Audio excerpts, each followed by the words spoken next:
Welcome to Building the Future. I'm your host, Kevin Horick. You can check out new episodes of the show every Tuesday and Thursday at 2 p.m.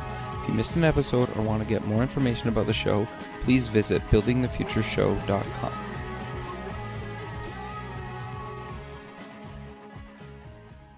Welcome back to the show. Today we have Michael Williamson, CEO at IO Education. Michael, welcome to the show. Thanks. Good to be here. Yeah, I'm excited. You guys are doing some really interesting stuff, but maybe kind of before we get into IO Education, let's get to know you a little bit better and kind of cover your background. So maybe let's start off with where you grew up. Sure, yeah. So I'm a native Atlantan, so I grew up around here in Atlanta. Very cool. So went to high school here and went to University of Georgia in Athens. Okay, so what did you take in university? So I studied computer science. I've always been into software, and so that's what I went after at UGA. Okay, so what got you kind of passionate about wanting to go into the space? So I've always been focused. I've always been passionate about software development. Obviously, that's what I studied, and then we kind of fell into a niche in K through 12 education, where we're focused on building applications for school districts, and so that's really the first company that we started. It was a family business that my dad started. Okay, we were focused in education. Okay, so you've been exposed to it for a long time then. Right. Okay, very cool. So you got out of university, kind of what did you end up doing? Family business stuff, or where did you end up going? So my dad started a software company in the early 90s. Okay. When software was really kind of just starting, you could really start buying software, packaged software. So we had a big ERP application around like supply chain management. Sure. So I graduated and immediately joined that business, which is really just starting up at that time. Okay. So what was your role at that company? And what was the company called? So that company was Horizon Software. Okay, yeah. Still around today and doing well. Very cool. So I started in just as a programmer, software developer. Okay. What language, out of curiosity, at the time? So that was an old DOS-based product. So DataFlex was the language. And then we moved to FoxPro. So really old stuff. Sure. That's awesome, though. I love to hear about kind of what people were doing back then, right? Because it's fascinating, right? Because if you can program in any language. Right. The concepts are the same. It's just like what syntax do you write, right? Exactly. So I'm curious then, do you still ever dabble in programming at all? Or? Unfortunately, no, I don't. Okay. And I really love it. So I've always been, very much a technology guy. Sure. So I went from being a programmer to kind of managing a small team and kind of worked my way up. And so I don't actually get to code anymore, but I'm still very much involved on the tech side with our business today. Sure, and I think it's super important and helpful that you understand kind of how to code, even if you're not coding. Right. Because, and I like coming from the design side, I can code my own stuff, and it's super important because when you're designing features or coming up with new ideas, you're like, well, no, that's not buildable. Right. And so you can save a lot of time because there's a lot of things where somebody that doesn't understand how to code can come to you and say, I want all these things. And you're like, well, sure, so do I. But we can only do 3/4 of those or whatever that number is. Right. And so having kind of a technical coding background, even if you don't code all the time, is still very useful, even if it's languages that aren't used today. Yeah, it definitely helps to kind of manage the expectations of what you want the team to do. Sure. I think any SaaS software entrepreneur, kind of in my opinion, the two things that are ideal to have is a really good understanding of engineering, of how that works, like you said, and then also on the sales side, like understanding how to sell the product, which oftentimes they don't go hand in hand. Sure. So either you have one or the other, but it's good to have both. Sure. So you were at Horizon for a long time. Right. So kind of walk me through the process. Like you started there as a programmer. How did you kind of moved up the chain? Yeah. Kind of talk me through that process, because there's a lot of people that I talk to, that basically are, maybe at the tail end of being a millennial, maybe into their late 30s, into their 40s now, that have been kind of started as a programmer and moved totally out of that. Right. So I was very fortunate in that I grew up in an entrepreneur house, as a kid. So I always knew exactly what I wanted to do. I wanted to have my own software company one day. Sure. So when I started as a programmer. And it was a family business. So I was working for my dad, and Sure. he wanted me to get exposure to all that different parts of the business. So, Got you. I managed the development team for a while. Then I managed customer service. I was in sales. I was in marketing. I worked in all areas of that business, and it really grew. Like we started with one person, and when I left, we were like 200 people. Wow. So it really scaled, and so I was very fortunate that I got to work in every area of that business over about 16 years. Sure. And when I started IO, I really had a great understanding of what it took to kind of build an organization in all those areas. Sure, and especially being in those, you can fully almost say like, well, I was there one day, Yeah. right? So you understand their problems, why they have them, why they're coming to you. I think that's super valuable. Right. So let's cover what exactly is IO education and kind of what made you kind of leave and do your own thing.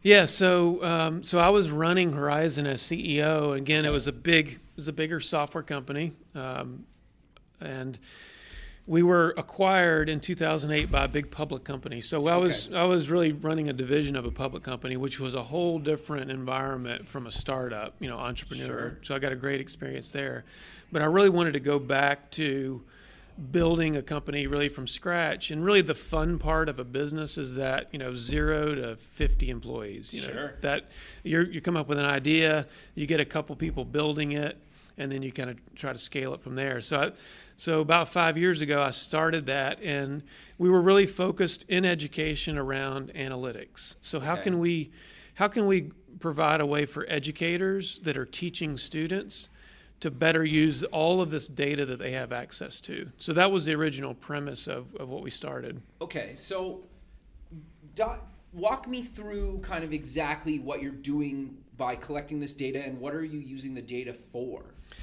Yeah, so, and I didn't really appreciate this till we got in, but the job of a teacher is very difficult. Sure. Very challenging. So they've got a lot of different demands on them, but we collect a huge amount of data on students in schools. Okay. I would argue probably more data than any other part of our culture, because they're there 8 hours a day, 200 days a year.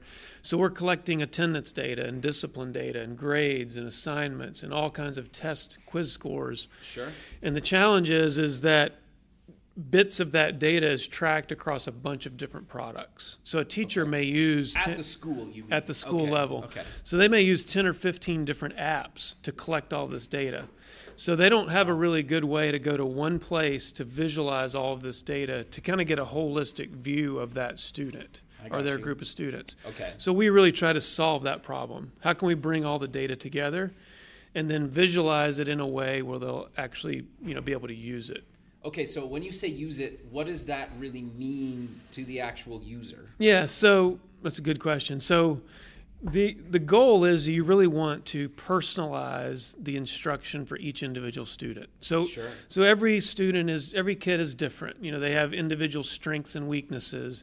And if we know what those strengths and weaknesses are, we can take those very specific weaknesses, and the teacher can personalize what they do for each individual student. So they can get a better education, basically. yeah, they can get a more Very direct, cool. individualized experience. Sure. That's very cool. So walk me through the process of trying to pull data from all these systems.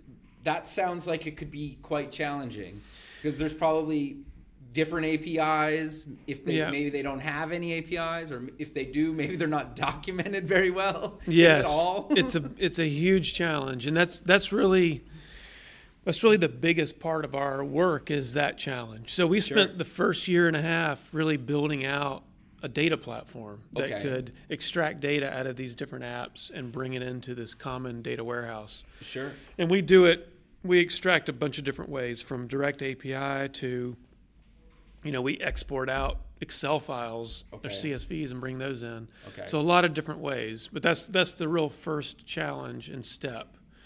And then the second challenge is educators are really not like analytics people. What they're great at is building relationships with students. So they don't want to use Excel, and they don't like reports. So the other challenge was, how do we create an engaging UI that they'll actually enjoy using? Sure. So walk me through the process of building that UI. I'm assuming you did a bunch of testing and research and showing teachers, or kind of how did you come up with the proper UI? Yeah, so, coming from more of a technical background, I was not a teacher ever. Okay. So what we did, and we were very fortunate that our first school customer was a school in Boston, okay, a national Blue Ribbon School of Excellence. And so this principal there was fantastic. So we literally flew up there week after week after week for many weeks. And we actually just sat in their meetings and we watched what they did and how they used data. And they basically had a board in a room like this, and they would put Post-it notes and magnets, and they would move these students around almost like in a tile type structure. Okay, interesting. And so, and they spent a lot of time doing that. So we built our interface based on that experience and really tried to match that, how they were actually doing it. And subsequently, we've gone into hundreds of thousands of schools, and they're all pretty much doing very similar thing of how they use data. Sure, that's actually very cool, and it's very interesting how people kind of make those decisions. And I love the fact that you basically went there and watched them. You weren't saying like, let's take our best guess at this, because I think if you guys never would have seen that, the interface would have looked totally different from that. Right. And I think that's super important to kind of just stress to kind of the listener, because like coming from a design background, well, any UX person, they're taking their best guess at it unless they go there or really do their research to actually build the proper interface. And so I'm curious then, so you build a web interface? Right. We built a web interface, so it's all web-based. We do have a couple native iOS apps that are part of it as well. Android as well, or just iOS for now? Both, Android and iOS. So how did you go about laying out the data on, these smaller screens? Yeah, so, one of the things that we learned about teachers is that what they relate to are those student relationships. So we wanted to build our whole interface to data around the picture of the student. So these tiles that we use, and they're very animated in the UI, are all the child's face. And so we kind of mocked up that interface. And my advice to anybody is get in front of that user as early as possible in the process to watch what they do, and then get feedback. And so we iterated through it, through that process. When you get into the mobile devices, obviously our interface on a web app is different than it is on a phone. And so, you have to kind of scale down the functionality. And so we ask teachers, if you were to look at this on a native phone app, what information would you want to see? And so we really changed the what we were delivering on mobile versus web, and not try to just duplicate it. Sure.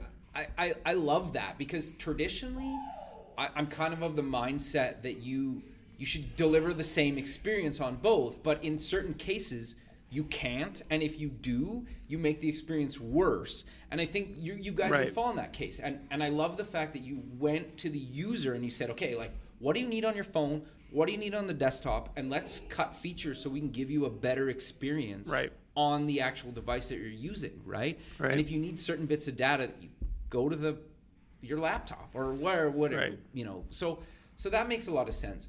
So I'm kind of curious to know, okay, so you collect this data, you present it. So what does the teacher really gain from this? Yeah, so a couple things. The first step is that we want to provide the teacher the insights of that data. So it should tell the teacher that if you're looking at, I have 100 students that I interact with every day. We need to know which one of those students are maybe struggling in reading comprehension. I got you. Which ones are doing really well. So that's kind of the first step. We want to give them that information. And then the second part of it is data should lead you to take action. So if you just provide data to look at data, it's not really valuable. So we have the ability right from the data experience to create that personalized plan for each student. So we say, these 20 students are struggling in reading comprehension. Let's create a plan for what we're going to do for them over the next 90 days. So we're connecting the action to the data. Sure. So now that you have all this data, and I guess big data is probably I get big data is kind of just a buzzword because it's just data. There's just lots of data, so we call it big data. At least that's how I would put it, right? But so you have all this data now, so you must be able to find a lot of really interesting stuff across the nation because you have all these school districts using it. Right. So is there anything that you've gathered from this data that is kind of surprising that you never thought of, really, that you learned? You're like, oh wow, that's really quite interesting. Yeah, a couple things. I mean, we've been very focused at kind of where it really matters in education, and that's in the classroom. So we're providing tools there. But at a macro level, and we have a couple million students on our platform already, so we've got a pretty good scale. And you start to learn a couple things. What is the profile of students that are at high risk? So we do a lot of work around dropout prevention, for example. Okay, very cool. So if we can predict in 7th and 8th grade which kids are most likely going to drop out, interesting, we can intervene now. Sure. And make a difference before they get 15 or 16 years old. So there's some interesting, and there's a lot of research on this, and we've seen it play out in our schools that you have predictor measures. So attendance, if you're out of school a lot or you're tardy a lot, right, that's a predictor. If you're getting in trouble, like detentions or suspensions, sure, that's a predictor. And of course, if you fail a course, and so if you have all three of those, you are at very high risk for dropout, maybe 3 or 4 years down the road. I got you. If you have one of the three, and so we know that early, and then we can plan interventions in order to help those kids, get better. Sure. So when you say plan interventions, do you just pop up like an alert to the teacher, or how do you kind of notify the user? Yeah, so we do alerts, or in this reporting process where they have kind of standard meetings weekly or monthly where they're talking about their students.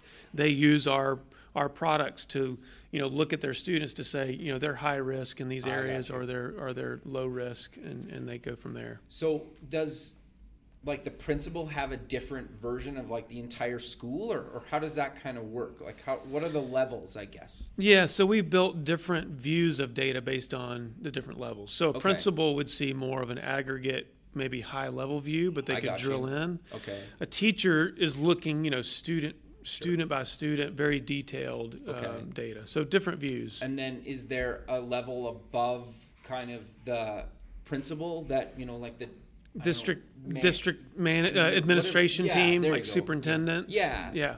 Okay, so they have their own kind of view as well? Right. And then, is there like a nationwide kind of school board that could see everything, or not really? Not really. I mean, we do have a couple customers that are state Department of Education. So we'll have like Wisconsin, Alabama. We have every district in that state using one of our products. And so there is roll-up information where you can kind of see trends of this district is a high performer, this district's a low performer, and we can kind of look at the differences and see why. Sure, and then I'm assuming then too you could basically say, well, this curriculum is doing bad across the entire state, so you should probably look at changing it because students aren't getting it, or they're failing, or whatever, or it's too easy. Right. So they can modify based on kind of this statewide data. And I think schools are starting to get into like the tech space, for lack of a better term, because they have to. Right. Because they want this data. It's not that they're against it. It's just now they can actually get it, right? Yes. And they're trying to make it better. They're trying to make it more relevant, because we're trying to prepare kids for the future that we don't even know what the future is really going to be, right? Right. And so if we can use data to at least help take educated guesses of where things are going to be, or help them not drop out, because there's a lot of kids that probably have a huge potential, but maybe they messed up on a couple tests and they failed a class and drop out, where if you can prevent that, I think that's super awesome. Yeah, and it's just finding that out early. And teachers are really good at building those relationships with the students, and knowing what the right thing to do for each individual student. Sure. What we're trying to do is to make it more efficient, to get that data in a usable format for them where they can really take action. And then, at a higher level, there is some exciting opportunity around where you could take this data and say, maybe across a really big district like New York City, where we have 600 schools that use our. That's and awesome. so you could say across those 600 schools, who are the best teachers that really impact second grade English language learners? Okay. And answer that question, because if we knew who those teachers were and the strengths of the teachers, we may want to match students up with those teachers. And so there's other uses for data that are exciting opportunities, but our main focus has been on how can we make it the job of a teacher more efficient and easy in the use of data. Sure. No, that makes a lot of sense, and I think that's awesome that you can do all this stuff with data now, right? So I'm kind of curious to know what's the cost of this? Like, how do you guys monetize this whole solution? Yeah, so we offer a bunch of different kind of products in our portfolio that are priced differently, but so we price by the student per year. So one of my goals when I started this company is this kind of technology is traditionally very expensive. You think about data warehousing, Oracle, Cognos, very expensive projects. Partly due to the licensing fees of those. Licensing fees are big of Oracle and the services involved to integrate the data. Totally. So the vast majority of the market, 90% of the school districts in America are 8 schools or less. So they're these small rural districts, and they don't have huge budgets. Sure. So our normal kind of list price is around $5 per student per year. So it's pretty inexpensive. It's very expensive, and I think we spend on average about $15,000 per student per year total for education. Okay, interesting. So this is around $5 a year per student. Sure. So I'm curious then, because you're going into probably a market that's a little bit hard to sell technology to, because there's people that have been there for decades, don't want to change. Maybe even they do want to change, but they're not technical and they're just kind of scared of technology. How do you kind of, get the platform into their hands and kind of turn them into customers? And you don't have to give me everything, but I just know there's a lot of people struggling with that problem where they have this piece of technology that would really help this industry. Right. But the people working that are traditionally maybe not tech savvy, want to be, or want to change. Do you have any tips or advice for that? Yeah, so in education, it's tough because it's a long sales cycle. It's all committee buying, so you have to get multiple people on board. Okay. And, it's hard to get in. So, I think in general, at a high level, you want to be able to get your message out there with multiple touch points. So you're not just going to cold call someone one time and get them and convert them to a demo. You have to combination of email outreach, to get them to say, I'll spend 45 minutes with you to see what your product can do to help us. I got you. And so we spend a lot of time on that, on the messaging to get them to really just spend 45 minutes with us. And then once we can do that, then, we've spent a lot of time on really, showing the value of what we do, whether it's dollars saved or efficiencies gained, or, IO, our name is all about improving outcomes. So we have data around, if you use this product, ideally your students are going to have better outcomes, whether that be graduation rate or a better attendance or better test scores. Sure. So we've got a lot of data around that. So do they get more money from the state the better their general student population does? In some states, in some cases. So, for example, like funding in California is directly tied. Part of their funding is tied to attendance. I got you. So if kids are attending every day, they get more funding. So attendance interventions is a big deal there. Sure, and if you can save them, I guess in your case, you're not really saving. You're getting them more money by making sure that their students are showing up and other things. That makes a lot of sense. Okay, very cool. Right. So I'm kind of curious, do you guys usually do kind of trade shows, or how do you kind of, I get you market and you multiple touch points, but where do you do that? I mean, you mentioned email, but do you guys go to trade shows? Do you do kind of other things on and offline? Like, what do you do? Yeah, we do some trade shows. There's a lot of trade shows in education, every state and national. So we do some of those, and some of them are very good. Okay. We found that there's some trade shows where you can book meetings with attendees, and there's a set number of them where we can really spend more time to tell our story. Those are very effective for us. Okay. So we do that. We also do other events, like we do a big national expo where we'll bring in our customers as well as prospects. We'll do sessions, and so that works really well. And then, we also do webinars. Like we're going to do a 45-minute session on a particular topic, try to get leads that way. I got you. So we do a lot of different things. So when you're looking for who to reach out to at these schools or districts or whatnot, do you find a lot of those people are on, social media or LinkedIn, or do you have to kind of use other channels to figure out who to contact at the different, places? Social media is growing in education. Okay. More so at the classroom teacher level, which is typically not our buyer than the higher level administrators, but it is becoming more useful. The good thing about education is all of it's public information. So we have a really good database of every school district, who are the top 5 administrators, what their name, email, phone number is. So we have pretty good contact database for the market. Interesting, because I was going to ask you for tips on that, because people struggle with that all the time, right? Right. In these industries where the people aren't really online, like they don't have LinkedIn profiles. And you said, maybe the teacher has a classroom Twitter account, but you're not selling to them, right? Well, you are, but they're not the decision maker, right? Yeah, okay, very cool. So I'm kind of curious to know, where do you see the company really going? Because you're collecting all this data, and it sounds like you could add almost like an infinite amount of features based on this data. So where do you kind of see the future?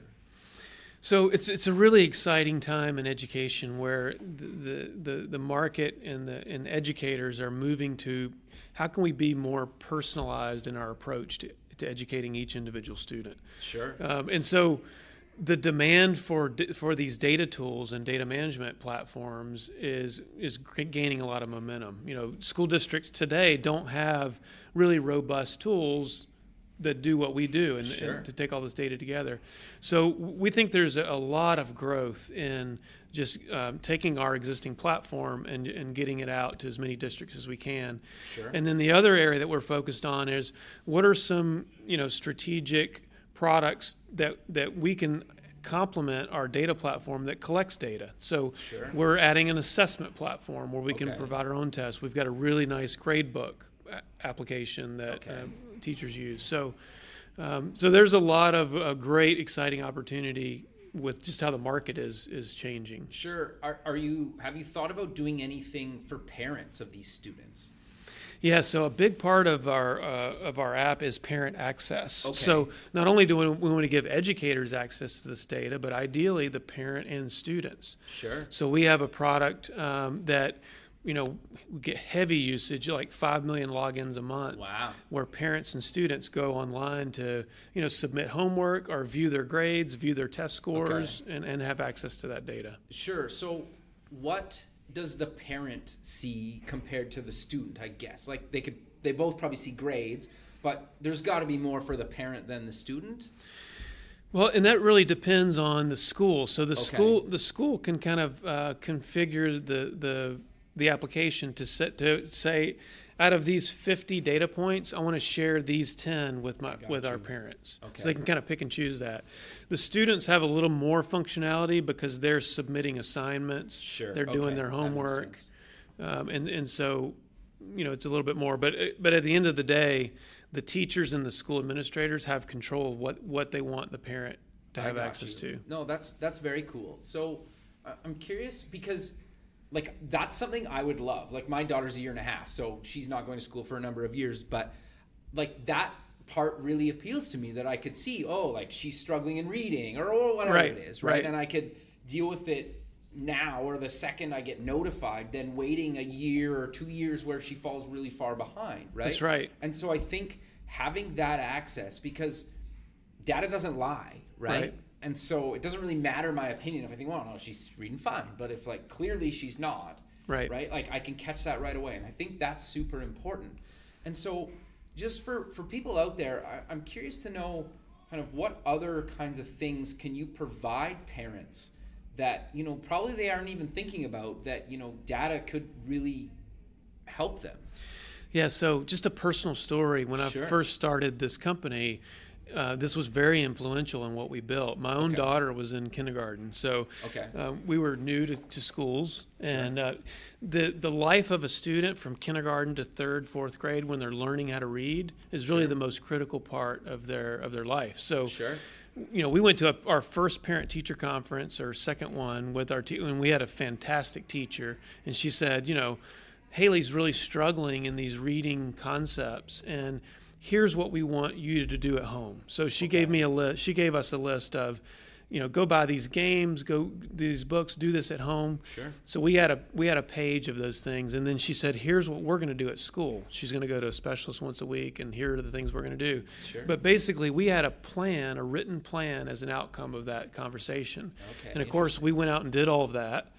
And then we went back at the end of the year and she said, Haley has completely turned the situation around, and now she's an accelerated reading program. So what really struck with me is that if we can identify those things early and we involve the parent and come up with that written plan and execute that plan, great things are going to happen for students. That's awesome. And so as a parent, if you can have that information, of course you're going to go out and do all of that right away. So that's really what's important, is that, you know, teachers really know what these things, as long as they know like what areas they're struggling, they can come up with what the plan is, involve the parent, and great things are going to happen. No, that makes a lot of sense. And I think that's super useful, right? And I think it's only, like, as you collect more and more data, the results and like the outcomes are only going to get better. Right. And there's probably things that, like, once you collect another year of data, you're like, oh, this whole new kind of thing opens up, and you're like, now we can really build this new feature. And you might not even be thinking about that feature right now, but the fact that you have all this data, it, like, that's kind of where I think everything's going to go at some point, right? Yeah, and there's a balance. You know, there's in every industry, there's a big discussion around student data privacy. Like, this data is really, really important, and it needs to be safeguarded and private, which is all, you know, we focus a lot of time on that. But this data used properly can do incredibly amounts of good things for students and good work. So that's what we're trying to allow educators to be able to better use this data, better have access to it, because we know they're going to do great things with it. And you can anonymize the person and whatnot. You almost don't care about the student's name, or you might, I guess, maybe potentially, like, parts of the city they live in, just so you can compare them or whatnot. But the actual, like, physical person doesn't really matter when you're looking at it in the aggregate view. Yeah, exactly. When you're developing an individualized plan for a student, obviously you're doing that for a specific student. But at a macro level, you're exactly right. You're just looking at kind of broad results. But Michael, we're kind of coming to the end of this, so I'm kind of curious. Let's kind of wrap up the show with kind of promoting where people can find you guys online, and any other kind of social media stuff that you want to mention. Yeah, so we're easy to find. We're just at ioeducation.com, Twitter at ioeducation, LinkedIn. So we're in all those channels, and a ton of information about all the different things that we do out there. Perfect. Well, Michael, again, thanks again for doing this. I really appreciate it. I look forward to kind of seeing where you guys take this in the future, and thanks again for being on the show. Yeah, thanks for having me. Perfect.